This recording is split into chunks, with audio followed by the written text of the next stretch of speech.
আসসালামু আলাইকুম guys.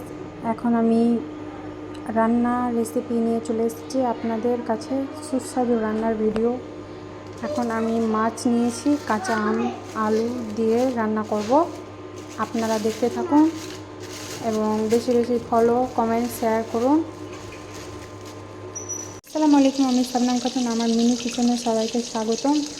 Shabnam food ব্লগে আশা করছি সবাই ভালোই আছেন। আমি এখন কাঁচা আম দিয়ে মাছের রেসিপি করছি, আপনারা দেখতেই থাকুন।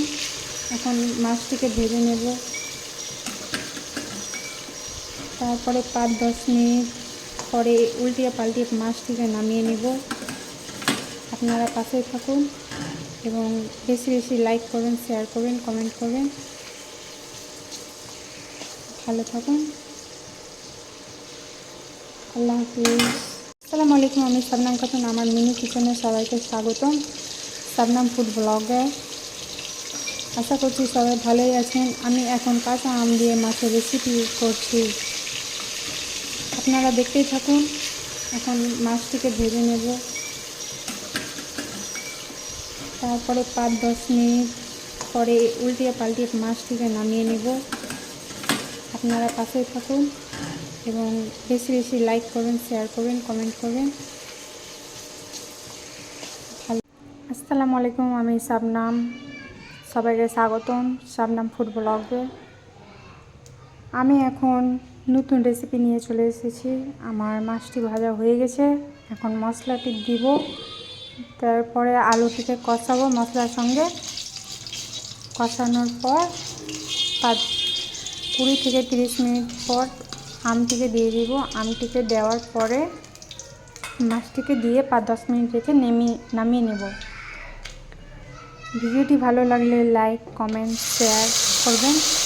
মশলাটি দিয়ে দিলাম, 1 চামচ দিব লবণ, 1 চামচ দিব হলুদ,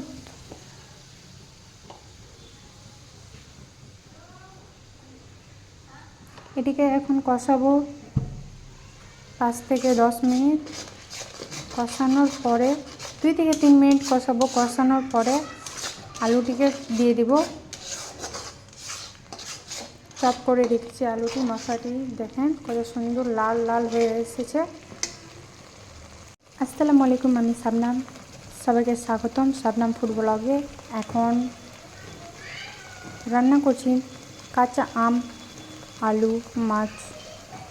নিউ রেসিপি দেখার জন্য আমার পেজটাকে ফলো করে আমার পাশে থাকবে এবং নতুন নতুন ভিডিও পাওয়ার জন্য আমার পেজটাকে ফলো করে আমার পাশে থাকবে। ভালো লাগলে লাইক কমেন্ট শেয়ার করবে। এখন আমি রান্না করছি কাঁচা আম আলু দিয়ে মাছের তরকারি। অনেক সুস্বাদু হবে, ভালো লাগে, ট্রাই করে দেখতে পারো তোমরাও। আমি আলুটিকে ছেড়ে দিয়েছি, এখন কষাবো 2-3 মিনিট, তারপরে হালকা হালকা জল দিয়ে কষাবো। সবাই ভালো থাকুন, সুস্থ থাকুন, আল্লাহ হাফিজ। আসসালামু আলাইকুম, আমি শবনম, সবাইকে স্বাগতম শবনম ফুড ব্লগে। এখন কষানো হয়ে গেছে, এখন আমি আমটিকে ছেড়ে দেব। আমটিকে একটু নেড়ে চেড়ে তার মধ্যে একটু জল দিয়ে দিব।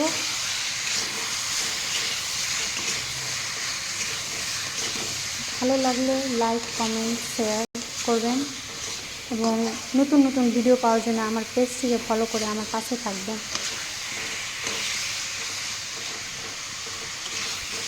এখন হয়ে গেছে কষানো, এখন জল দিয়ে দেব।